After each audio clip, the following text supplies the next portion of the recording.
गरीब परी का ढाबा। बहुत समय पहले की बात है। एक बड़े से शहर में एक बार वाली जगह पर इंद्र कॉलोनी में दो पति पत्नी मीना और अशोक रहा करते थे। अशोक की आर्थिक स्थिति बहुत खराब थी और वो अपने घर का गुजारा चलाने के लिए गांव के बाहर एक ढाबा चलाया करता था। मुरारी अपने ढाबे पर बहुत ही स्वादिष्ट कचौड़ी बनाया करता था। मुरारी की कचौड़ियाँ बहुत स्वादिष्ट होती थी, इसलिए उसकी दुकान पर लोगों की भीड़ लगी रहती थी।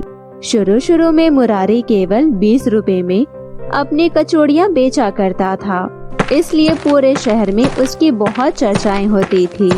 गर्मा गर्म कचौड़ी वाला, मसाले से भरपूर स्वादिष्ट कचौड़ी वाला, जो एक बार मेरे हाथ की कचौड़ियाँ खाएगा वह मेरे दुकान बार बार आएगा। अरे वाह अशोक जी, तुम्हारी कचौड़ी तो पूरे शहर में फेमस हो गई है। हम चाहे घर पर कितनी भी कोशिश क्यों न कर ले, लेकिन तुम्हारे जैसे स्वादिष्ट कचौड़ियाँ नहीं बना पाते हैं। आखिर ऐसा क्या डालते हो आप अपने कचौड़ी में कि ये इतना स्वादिष्ट बनते हैं? अरे भाई, अगर मैं तुम्हें अपना राज बता दूंगा तो मेरी दुकान तो ठप ही हो जाएगी। अगर मेरे जैसे स्वादिष्ट कचौड़ियाँ सभी लोग बनाने लगे तो भला मेरी दुकान पर कौन आएगा? बस कुछ यूं ही समझ लो, यह भगवान का आशीर्वाद है मेरे ऊपर और मैं अपनी मेहनत और प्यार से यह टेस्टी कचौड़ियाँ बना लेता हूँ। अरे अशोक भाई, आपके बातें भी आपकी कचौड़ियों की तरह समझ में नहीं आती, बिल्कुल चटपटी और मजेदार लगती है अशोक भाई। इस तरह अशोक का ढाबा बहुत अच्छा चल रहा था और उसके दुकान पर काफी अच्छी खासी भीड़ लगी रहती थी। इसी तरह दिन निकल रहे थे और एक दिन मीना अशोक के पास आती है और कहती है, अरे डोली के पापा, मेरी बात मानो तो आपको अपनी कचौड़ी के दाम कुछ बढ़ा देने चाहिए। ऐसा क्यों कह रही हो भाग्यवान? सब कुछ तो अच्छा चल रहा है। देखो हमारा ढाबा कितना बढ़िया चल रहा है और हमें फायदा भी हो रहा है। क्या ठीक चल रहा है? केवल आपकी तारीफ ही होती है बस। आपने कभी अपने घर की स्थिति देखी है? हम केवल गुजारा ही कर पाते हैं। अगर आप अपने कचौड़ियों के दाम 2 गुना बढ़ा देते हैं तो उससे हमें मुनाफा ही होगा। मेरी मानो तो अब कचौड़ियों के दाम बढ़ाकर अपने ढाबे को मॉडिफाई करवा लीजिए और जो कुछ पैसे बचेंगे हम उनसे अपने घर की मरम्मत करवा लेंगे। कितने सालों से हम टूटे फूटे मकान में रह रहे हैं और गांव की सभी औरतें मुझे देखकर मेरा मजाक उड़ाती है और मुझे भी पुरानी साड़ियाँ पहनने में बहुत शर्म आती है। आखिर कब तक मैं अपनी ख्वाहिशों के साथ समझौता करती रहूंगी? आखिर मेरे भी कुछ सपने हैं। ठीक है, मैं तुम्हारी बात मान लेता हूँ और अपने कचौड़ी के दाम बढ़ा देता हूँ। और इस तरह अशोक अगले ही दिन से अपने कचौड़ियों के दाम 20 रुपए से बढ़ाकर 50 रुपए कर देता है। अशोक के रेट दुगना करने के बाद भी उसके कचौड़ियों का स्वाद और उसका व्यवहार देखकर उसके ग्राहक एक भी कम ना हुआ, बल्कि दिन पर दिन बढ़ते ही जा रहे थे। ये देख अशोक को अपने ऊपर बहुत घमंड होने लगा था। एक दिन अशोक दुकानदारी के पैसों से अपनी पत्नी के लिए एक सुंदर सी साड़ी और कुछ खाने का सामान लेकर जाता है। देखिए, मैंने बोला था ना, हमारी कचौड़ियाँ बहुत स्वादिष्ट होती है। हमारे कचौड़ियों के दाम दुगने करने पर भी हमारा एक भी कस्टमर नहीं गया, बल्कि अब हमारी दुगनी कमाई होने लगी है। अब हमें अपने सभी सपने पूरे करने चाहिए। मुझे लगता है कि हमें कचौड़ियों के दाम 100 रुपए कर देने चाहिए। अशोक अपनी पत्नी का कहना मानते हुए कचौड़ियों के दाम और बढ़ा देता है और अब उसकी कचौड़ियाँ 50 रुपए से बढ़कर सीधे 100 रुपए की हो गई थी। अशोक के ऐसा करने पर अशोक का एक दोस्त अशोक से कहता है, अरे अशोक भाई, तुम यह दिन प्रतिदिन अपनी कचौड़ी के दाम क्यों बढ़ाते जा रहे हो? रेट इतना बढ़ाओगे तो तुम्हारा ग्राहक आना बंद कर देंगे। तू अपनी बद्दुआएं लगाना बंद कर और मुझे काम करने दे। मुझे मेरा काम करना अच्छे से आता है। अशोक को ऐसा कहता देख उसका दोस्त चुपचाप वहाँ से चला जाता है। अब धीरे धीरे समय के साथ अशोक का घमंड और बढ़ता जा रहा था और उसने अपनी दुकान पर काम करने के लिए मजदूर रखे थे। अरे रामू, कचौड़ियों में जरा कम मसाला लगा और कचौड़ियों को बचे हुए तेलों में तला कर। अशोक के कहने पर नौकर ऐसा ही करते हैं और वो अपने सेठ की बात मानते हैं।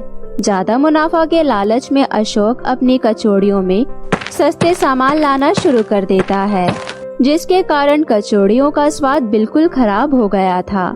आए दिन अब अशोक के दुकान पर ग्राहक शिकायतें लाने लगे थे। अरे इसमें तो बहुत ऑयल भरा हुआ है और खाने में बिल्कुल भी स्वादिष्ट नहीं है। हाँ हाँ, इसकी सब्जी में तो आलू भी खराब है, इसमें से तो बदबू आ रही है। कौन सा यूज ऑयल करते हो भाई?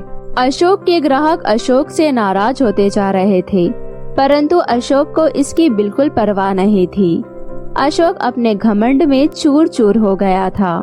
ऐसे ही दिन बीत रहे थे। अशोक के ग्राहक अब बहुत कम हो गए थे और पूरे दिन में केवल 1 या 2 ही ग्राहक आते थे। अशोक ने पिछले दिनों में जो भी कमाई की थी उसमें वो सभी पैसे खर्च कर दिए थे और अब उसके पास कुछ न बचा था। अशोक के पास अब खाने के लाले पड़ जाते हैं। अशोक के पास रहने के लिए घर तो था, लेकिन कोई भी उसकी इज्जत नहीं करता था। अशोक की कमाई का रास्ता बंद हो गया था, जिसके कारण अशोक को बहुत सारी दिक्कतों का सामना करना पड़ रहा था। इन सभी से दुखी होकर अशोक अपने किए पर पछतावा करता है। अपनी पत्नी के बातों में आकर मैंने बिल्कुल भी सही नहीं किया और देखो आज मेरी दुकान पर एक भी ग्राहक नहीं आता। अब मैं अपनी पत्नी और अपने बच्चे का ख्याल कैसे रखूंगा? अपनी गलतियों का पछतावा करने के लिए अशोक जंगल की ओर जाता है। तभी रास्ते में अशोक को एक छोटा सा ढाबा नजर आता है। टेंशन के कारण अशोक ने कुछ नहीं खाया था, इसलिए वो उस ढाबे पर कुछ खाने के लिए बैठ जाता है। अरे भाई, कोई है क्या? मुझे खाने को मिलेगा क्या? अशोक की आवाज लगाने के बाद अशोक के सामने एक छोटी सी बच्ची आती है। हाँ जी अंकल, आपको क्या चाहिए? आप ऑर्डर दे सकते हैं। बेटी, तुम्हारे इस छोटे से ढाबे पे क्या क्या है? हमारे पास सब कुछ है सर, आप जो भी खाना चाहते हैं हमें बता सकते हैं। बेटी, फिलहाल तो मुझे बहुत भूख लग रही है, परंतु मेरे पास कुछ भी पैसे नहीं है। क्या तुम मुझे थोड़ा सा बचा हुआ खाना दे सकती हो? हाँ हाँ, क्यों नहीं अंकल जी, आप यहीं बैठिए, मैं आपके लिए खाना लेकर आती हूँ। वो बच्ची अपने ढाबे पर से अशोक के लिए ढेर सारा स्वादिष्ट खाना लेकर आती है। अशोक को वो खाना बहुत स्वादिष्ट लगता है। खाना खाने के बाद अशोक उस बच्ची को अपनी पूरी कहानी सुनाता है और रोने लगता है। ये सारी कहानी सुनकर वो बच्ची एक परी के रूप में बदल जाती है। मैं एक परी हूँ और मैं यहाँ पर तुम्हारी सहायता करने के लिए आई हूँ। मैं जानती हूँ कि तुम्हारे साथ क्या बीत रही है। तुम्हें अपनी गलतियों का एहसास है, इसलिए मैं तुम्हें अपना ये जादुई ढाबा देना चाहती हूँ। इस ढाबे में जादू से बहुत ही स्वादिष्ट भोजन बनता है, तो तुम इस ढाबे से कुछ भी स्वादिष्ट भोजन मांग सकते हो, परंतु याद रहे तुम इस स्वादिष्ट भोजन का गलत इस्तेमाल या पैसा कमाने के लिए इस्तेमाल नहीं कर सकते। ये ढाबा केवल गरीबों की मदद करने के लिए है। इस ढाबे की मदद से तुम्हें स्वादिष्ट भोजन मिलेगा और तुम गरीब और बेसहारा लोगों को ये भोजन मुफ्त में खिलाना। परंतु आप मेरी मदद क्यों करना चाहती हो? अशोक, हम सभी परियां गरीबों की मदद करते हैं और तुम्हें मुसीबत में देखकर हम तुम्हारी सहायता करने आए हैं। इसके बाद अशोक वो ढाबा ले लेता है और गरीब और जरूरतमंद लोगों को मुफ्त में भोजन खिलाया करता। इस तरह अशोक की जिंदगी वापस पटरी पर आ जाती है और अब अशोक दोबारा अपने हाथों से स्वादिष्ट कचौड़ी बनाने लगता है और उन्हें सस्ते दामों पर बेचने लगता है।